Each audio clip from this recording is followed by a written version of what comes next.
bienvenidos a esta interesante entrevista, a este intercambio que vamos a tener con el doctor Francisco Arredondo del Partido Creo, presidenciable del Partido Creo, a quien vamos a tener la oportunidad de conocer un poco más en este espacio Presidenciables con Olinda Salguero, una contribución de la Fundación Esquipulas para la Paz, Democracia, Desarrollo e Integración en estas elecciones generales 2023. Doctor, bienvenido y muchísimas gracias por sumarse a este esfuerzo. Bueno, pues muchísimas gracias a ustedes por la invitación, a la Fundación Esquipulas, un reconocimiento por ese trabajo que han venido haciendo ya por tanto tiempo. Cuando recibí la invitación, inmediatamente dije muchísimas gracias, ahí estaré. Muchísimas gracias, de verdad que nos parece muy valioso, sobre todo ahora que estamos en una lógica de cápsulas de todo, ¿no? Que podamos tener un espacio un poco más extendido para conocerle, para conocer el corazón de la propuesta del Partido Creo, pues no solo para estas elecciones, sino que su planteamiento político, ¿no? Para el desarrollo, el presente y el futuro de Guatemala. Así que muchas gracias por su disposición de siempre y pues bueno, para entrar en materia, más allá de que pues pudiéramos leer mucho de su historia de vida, que es fascinante y pues muy interesante, polifacético diríamos. ¿Quién es Francisco Arredondo en sus propias palabras? Bueno, primero que todo, Linda, yo me clasifico como un ciudadano, un padre de familia, un abuelo, es decir, una persona que ha hecho su vida en este país que tanto queremos, en esta nuestra Guatemala. Me he dedicado a trabajar desde lo que es la educación. Yo soy maestro de educación primaria, eso fue mi formación inicial. Luego pues tuve la oportunidad de estudiar medicina en la Universidad de San Carlos de Guatemala, soy sancarlista de corazón también, y posteriormente hice una especialidad fuera de Guatemala en el área de radiología diagnóstica. La empecé en Guatemala, la terminé en Estados Unidos. Al regresar me incorporo a la docencia universitaria, a la práctica médica en sí, a la práctica de mi especialidad. Y obviamente pues a la temática de lo que es la vida en nuestro país. Ya vengo con mis hijos, ya vengo con mi familia y nos enfrentamos como todos los guatemaltecos con los problemas que nos toca en este país, que por un lado es un país maravilloso, es un país bendito de Dios, con una fertilidad enorme, con gente muy buena también, porque el guatemalteco es buena gente, como es la frase que nosotros usamos. Y por otro lado, con los grandes problemas que nos enfrentan. Le digo, como maestro, como médico, como empresario también me he dedicado pues a generar trabajo, a crear empleos.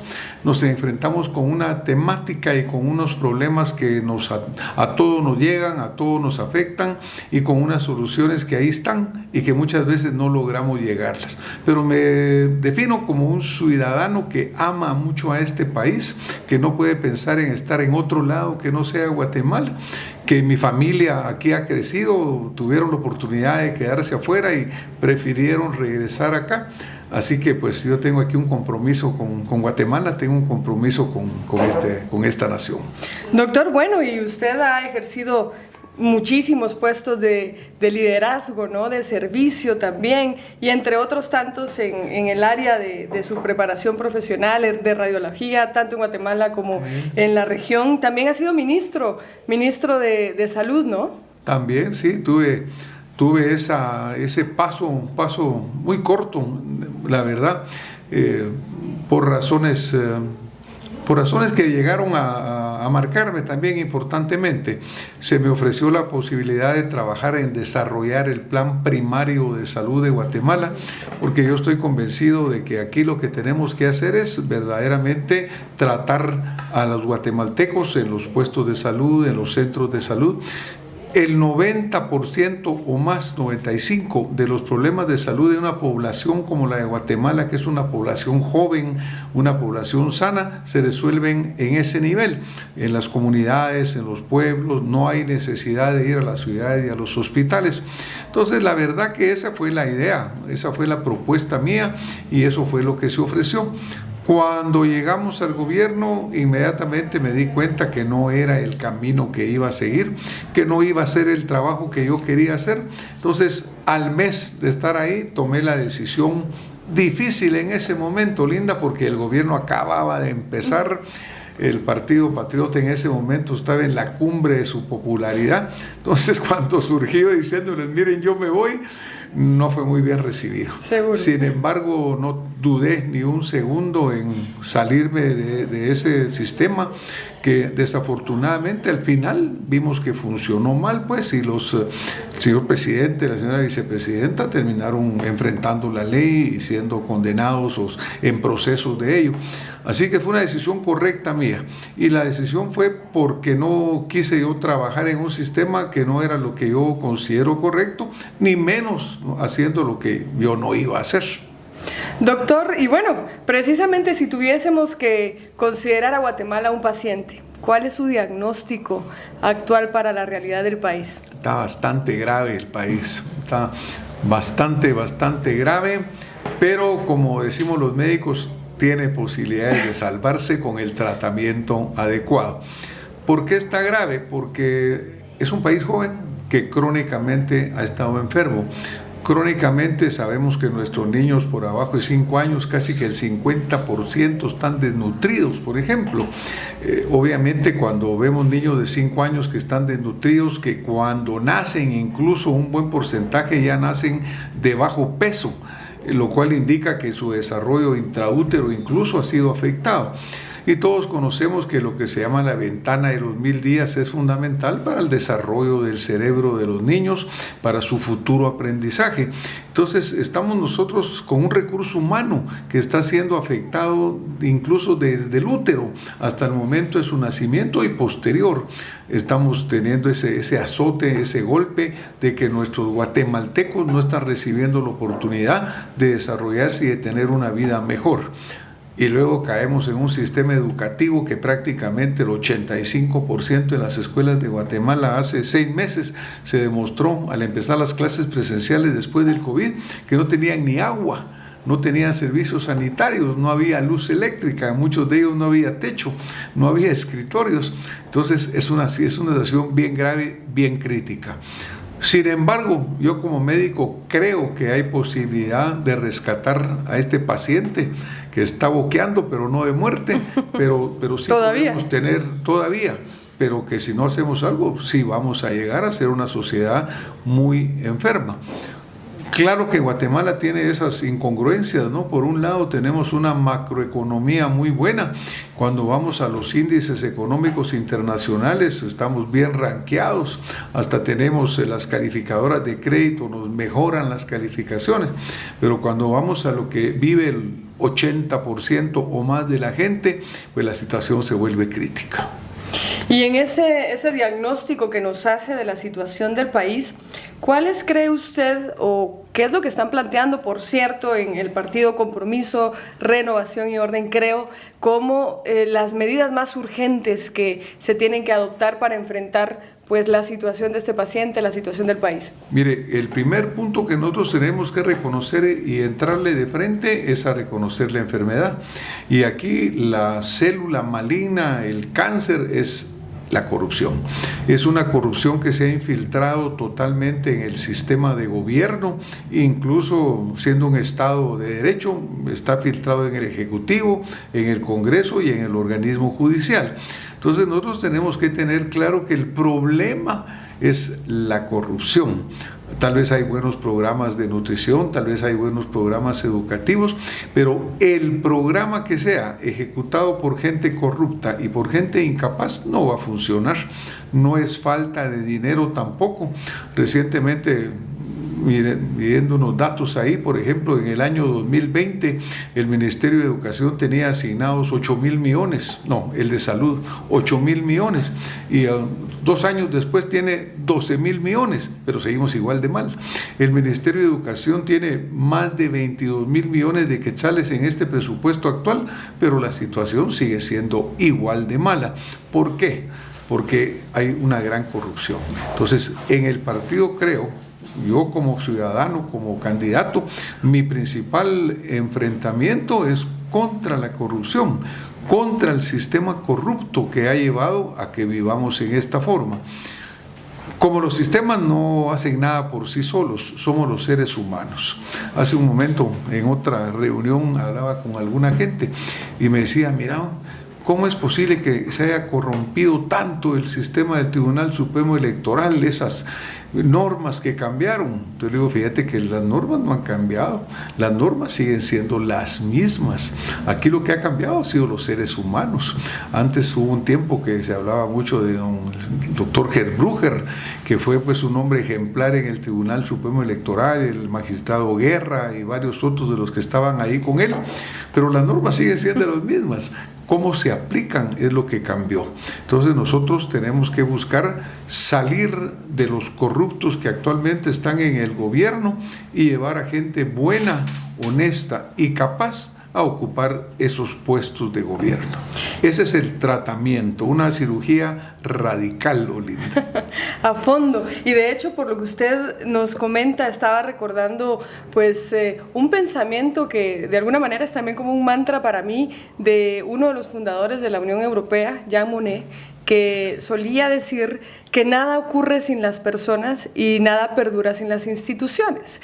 Entonces, tan importantes las personas como las instituciones. Por esto que usted dice, ¿no? Que las normas siguen siendo las mismas, pero cómo se aplican es lo que ha dado un giro, ¿no? Y eso es lo que me preocupa mucho, Linda, porque en este momento, cuando uno habla con los guatemaltecos, hay una decepción muy grande, una frustración muy grande. Aquí nadie cree en el Tribunal Supremo Electoral, nadie cree en la Corte Suprema de Constitucionalidad, menos en el Congreso, menos en el Ejecutivo. Entonces somos un pueblo, bendito de Dios, con buenos guatemaltecos, pero totalmente frustrados. Nadie cree. Dice, miren, aquí va a haber fraude. Aquí todo el mundo dice, miren, aquí va a haber fraude. Pero miren, ¿y por qué? Es que el software que compraron, es que el aquí, es que el allá. Pero cuando usted mide el grado de confianza que este proceso electoral está teniendo, es prácticamente muy, muy bajo. Entonces, las instituciones han perdido la credibilidad.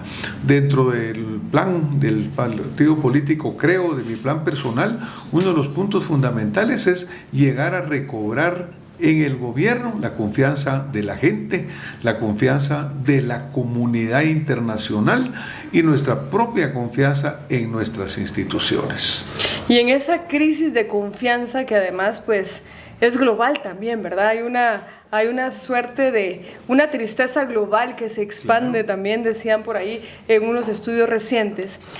Si vemos precisamente el avance que ha tenido la humanidad en muchos temas, resulta que en términos pues muy generales y globales ya sabemos cómo terminar con el problema del hambre, y de hecho se ha avanzado muchísimo en el mundo. Y en cambio en Guatemala pues lamentablemente tenemos unos indicadores de inseguridad alimentaria y nutricional que parecen de otro siglo, que parecen de otra época. ¿Cómo están ustedes percibiendo este problema y cuáles son las soluciones que están proponiendo? Bueno, igual volvemos a caer en cómo está el paciente grave, ¿verdad? La verdad que realmente es increíble que en Guatemala en el siglo XXI, pleno siglo XXI, en medio de corrientes mundiales diferentes, no todas buenas, pero sí diferentes, Guatemala sigue teniendo tanta hambre, tanta pobreza y pobreza extrema. Realmente es inaceptable. Pero desafortunadamente cuando nosotros vemos que lo que se han robado en Guatemala, cuando se habla que un presupuesto se roban entre el 30 y el 40%, no lo digo yo, lo dice muchísimas gentes, incluso corruptos lo dicen, ¿verdad? Cuando están hablando. Imagínense que un presupuesto es 100,000 millones, y por poner un dato promedio, aunque actualmente es un poquito más o un poquito menos, de 100,000 millones que se roben 30 o 40%, son 30,000 a 400,000 millones en 10 años.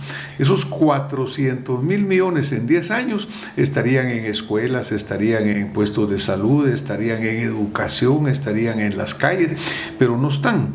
Entonces, obviamente todo eso ha llevado a la generación de poca oportunidad de empleo, de poco desarrollo, ha llevado a que existe el hambre y que no se combata. No solo, aquí en Guatemala hay dos problemas, Olinda. En realidad hay un problema que es desnutrición, entre crónica y aguda, pero interesantemente también existe la malnutrición, por lo que son, digamos, los hábitos culturales equivocados. Una vez estaba hablando con una señora que era la embajadora, creo que de la Unión Europea en Guatemala, y andábamos visitando un pueblo. Estela, ¿no? En el interior, sí. Y de repente para y dice, mire, pare aquí por favor, doctor, un ratito, y paramos. Y sale con una bolsa de Tortrix y otras cosas por el estilo. Mire, me dijo, hay Tortrix, hay Chistrix, pero no hay leche, no hay caparina, no hay nada. malos hábitos alimenticios también. Entonces tenemos desnutrición y tenemos malnutrición, y ambas coinciden en un proceso alimentario deficiente. ¿Qué podemos hacer para eso? Ajá. Vuelvo a caer, desafortunadamente, ya va a aparecer disco rayado, ¿no? Pero primero en los funcionarios que están a cargo de todos los programas que existen.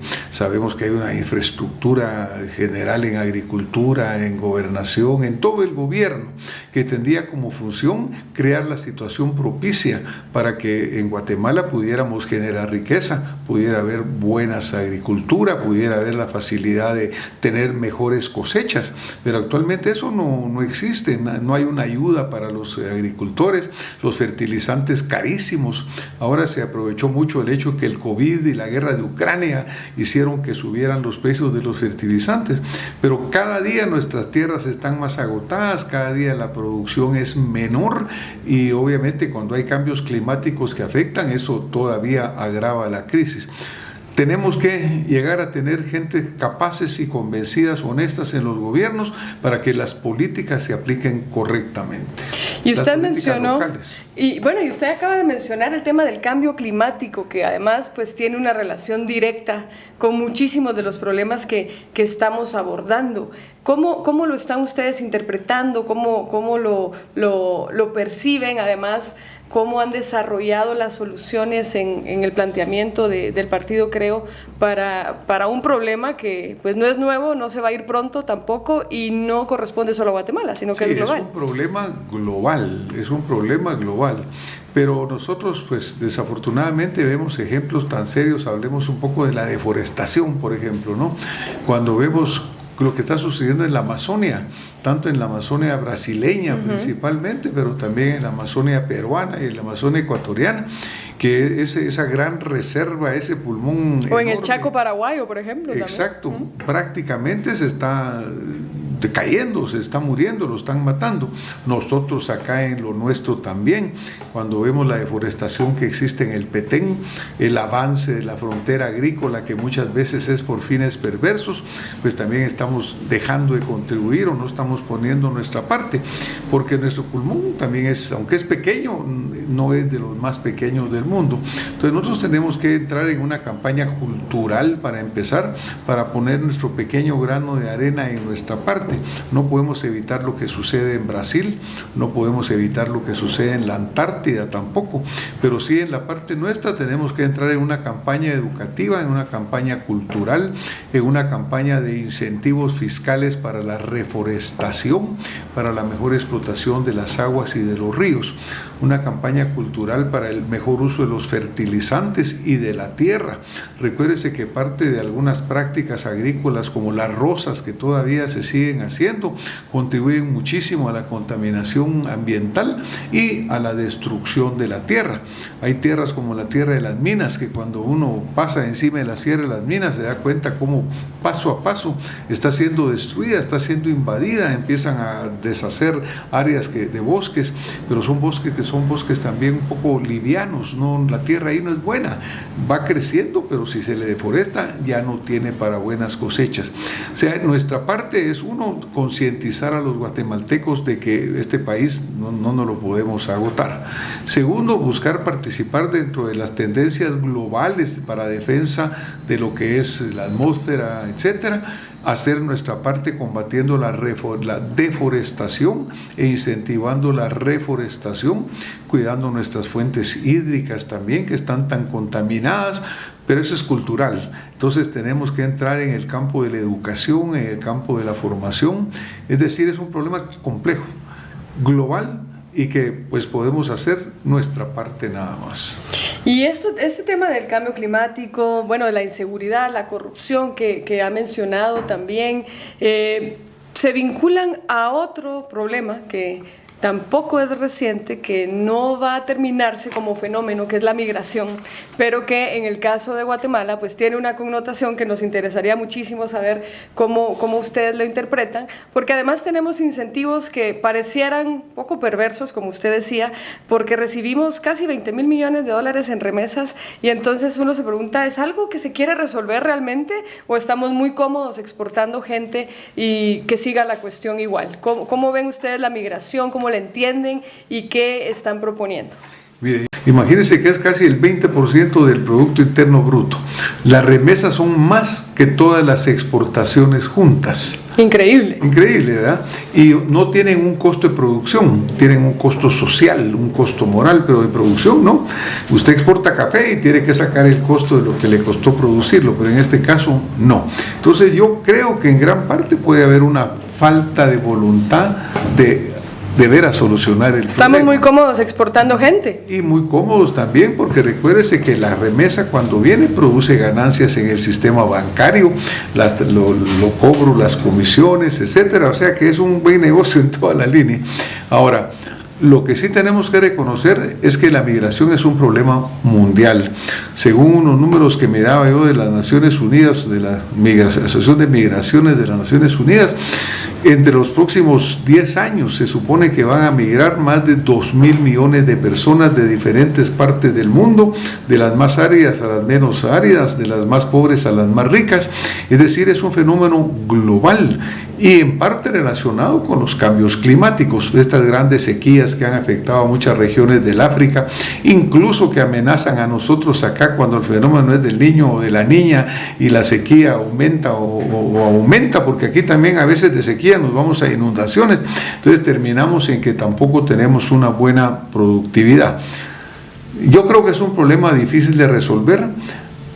Mucha gente migra de Guatemala, a veces no solamente por la pobreza, porque también hay una emigración de una capa cultural alta, profesionales bien formados que tal vez se van a hacer entrenamientos a Estados Unidos y nunca regresan acá, porque el nivel académico no es suficiente, el nivel de ingresos, en fin, vamos sumando y sumando hasta tener más de 3 millones de guatemaltecos allá. Habría que crear condiciones de generar riqueza en Guatemala, lo cual no se puede hacer de inmediato porque va a llevar cierta cantidad de tiempo y siempre va a existir la migración. Hagamos lo que hagamos, siempre va a existir. Es un fenómeno que ha surgido a lo largo de la historia. El único camino, generar empleo en Guatemala, generar un empleo que tenga un mejor ingreso, dándole valor agregado a nuestros productos, en vez de exportar el café en grano o en oro, exportémoslo ya molido en una bolsita que diga no Juan Valdés, sino que Juan Chapín, ¿verdad? Para que el precio al que lo vendamos en el mercado internacional sea un valor más alto. El otro día leía yo en esos memes que circulan y ya les decía, mire, yo le preguntaba a mucha gente, si les pregunto, dígame 2 países pobres en el mundo, y todo el mundo decía Guatemala, Haití, nos citaba. Entonces se dice, no, al final no, dice que son Suiza y Japón. Entonces dice, ¿cómo que Suiza y Japón son países pobres? ¿Sí? No tienen recursos naturales y sin embargo son los mayores productores de carros en el mundo, pero no tienen acero, tienen que importarlo. Son los mayores productores de chocolate en el caso de los suizos, pero no tienen una libra de producción. Entonces aquí lo que estamos viendo es la transformación y el valor agregado que nosotros deberíamos de ponerle a nuestros productos. Exportar café, pero ya molido, ya convertido en un producto de mejor precio. No telas, sino que exportar ya camisas y ropa hecha, en fin, buscar formas para que se produzcan mejores ingresos salariales en Guatemala que los que se producen actualmente. Estábamos haciendo una evaluación con migrantes y más o menos un migrante en Estados Unidos gana como 5 veces más que lo que se gana en Guatemala con el salario mínimo. Entonces es difícil parar a gente que quiere tener un mejor futuro si acá no está llegando a tener esa compensación económica. Y en términos de la competitividad, doctor, bueno, usted mencionaba hace unos momentos el tema del conflicto que nos parece tan distante, pero que tiene repercusiones muy directas en nuestra vida, entre Ucrania y Rusia, el tema del alza en los precios en los combustibles, en el fertilizante que usted mencionaba, en los alimentos también.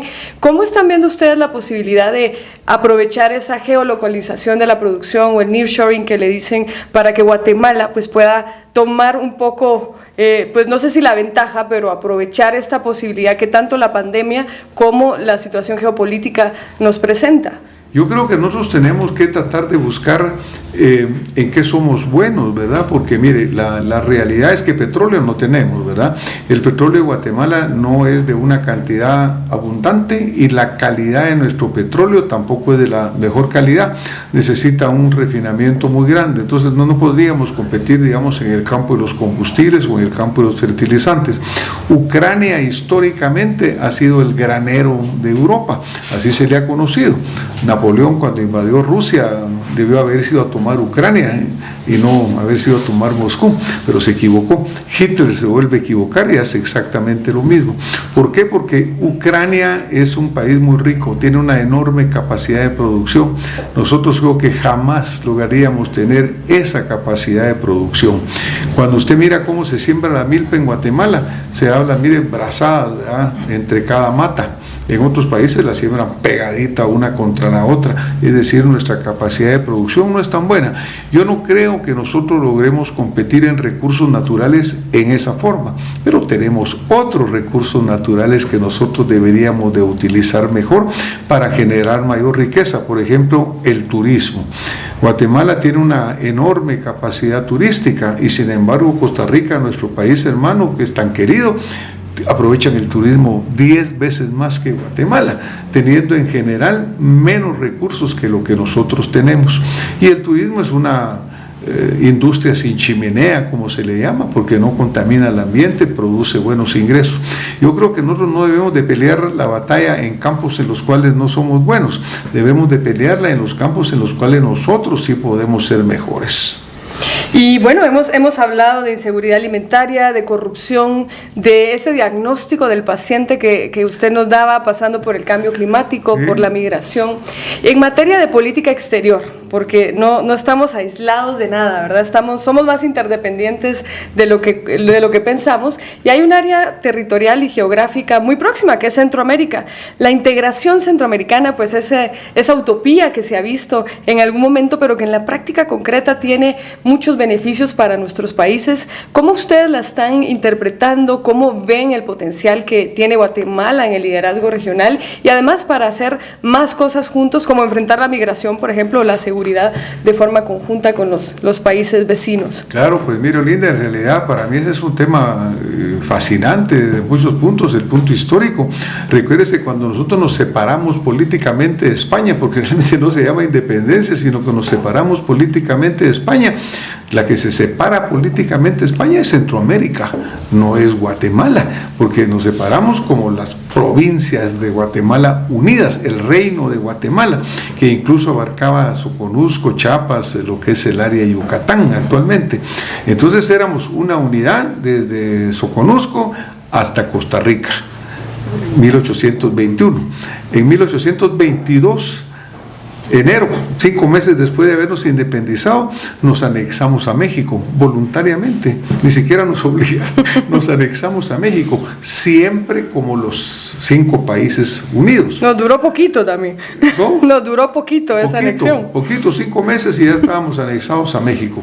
En el 1823 muere Iturbide y entonces nos separamos nosotros del Imperio Mexicano y todavía seguíamos unidos. Pero en el 27 ya prácticamente cada uno andaba por su lado. Un tremendo error, una gran falta de visión, porque yo visualizo una Centroamérica unida. Imagínense el potencial que nosotros teníamos en vez de tener pequeñas fronteras, pequeños países. Si verdaderamente hubiéramos seguido trabajando juntos, no hubiera habido los regionalismos que se han producido o que fueron los que llevaron a que se rompieran los 5 países centroamericanos. Ahora incluso Belice es el 6º del área centroamericana. Y en el marco del proceso del sistema de integración, República Dominicana y Panamá, somos 8. Exactamente, entonces yo creo que lo ideal debería ser, ya que no vamos a lograr unirnos de nuevo geográficamente, porque lo ideal sería unirnos geográficamente de nuevo, borrar las fronteras, tener políticas conjuntas a nivel nacional e internacional. Nuestras economías de escala serían muchísimo mejor. Yo creo que fue desafortunado que nos fuéramos fragmentando como nos fragmentamos. Ahora tenemos que seguir desarrollando, seguir apoyando los procesos de integración. Una felicitación a la Fundación Esquipulas, pues al señor presidente Cerezo, que ha hecho tanta lucha en ese esfuerzo y tanto liderazgo. Si lo logramos hacer, nosotros estaríamos muchísimo mejor. Hay uno de los organismos que es el Parlacén, que es tan criticado en Guatemala, y yo muchas veces les digo, miren, el Parlacén lo que pasa es que se deformó totalmente, pero si verdaderamente fuera un Parlacén que funcionara, que sus decisiones fueran vinculantes en realidad, y que los que llegaran ahí fueran a trabajar por la Unión Centroamericana, estaríamos muchísimo mejor.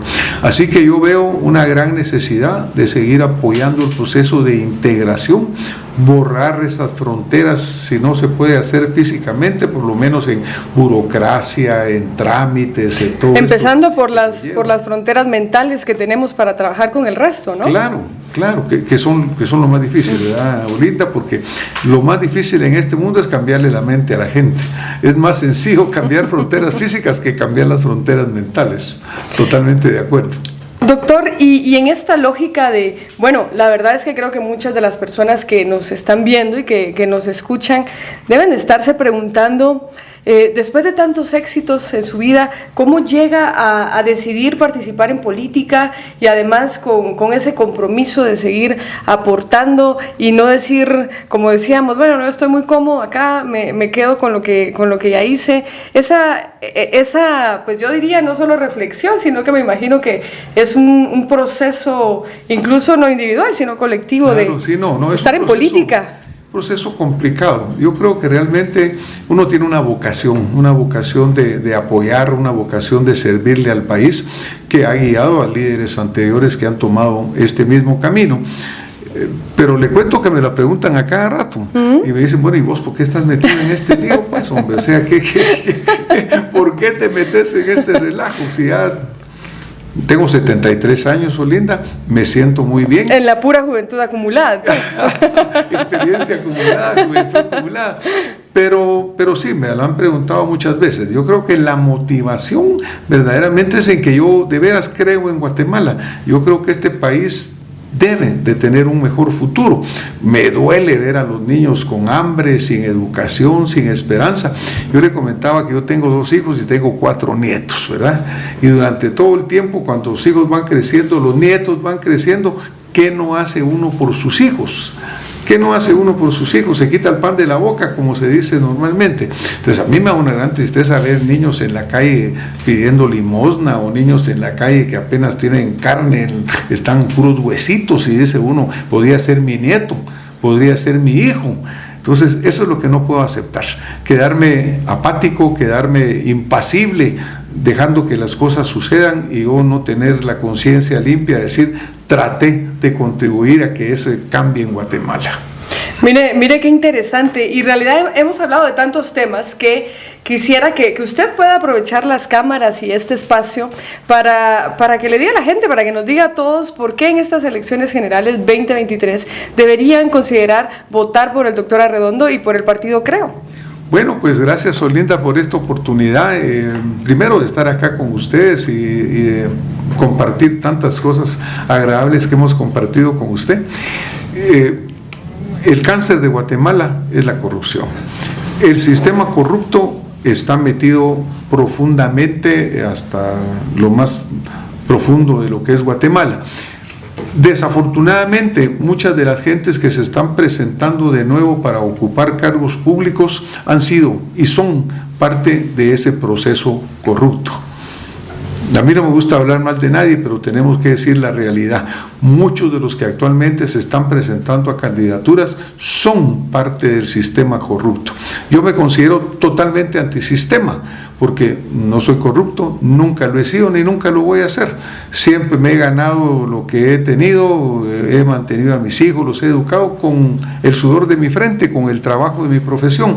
Detesto la corrupción, por eso me retiré del Ministerio de Salud Pública y por eso no he aceptado otras posibilidades de colaborar.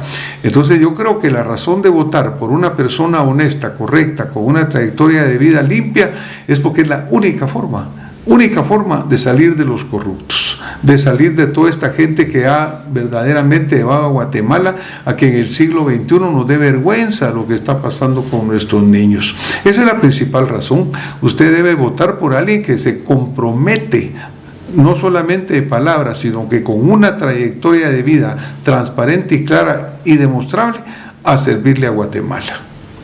Muchísimas gracias, doctor. Sin duda creo que la gente va incluso a repetir el programa para volver a escuchar pues parte de su trayectoria, de su historia de vida y también de lo que representa su ideario, no solo político, sino humano, de la visión que tiene para Guatemala y su decisión de involucrarse en política, que no es sencilla, no es un camino fácil tampoco. Así que muchísimas gracias por compartir con nosotros y por estar en este espacio. A ustedes muchas gracias por esta oportunidad para saludar a su audiencia y para poder compartir pues una visión diferente para Guatemala.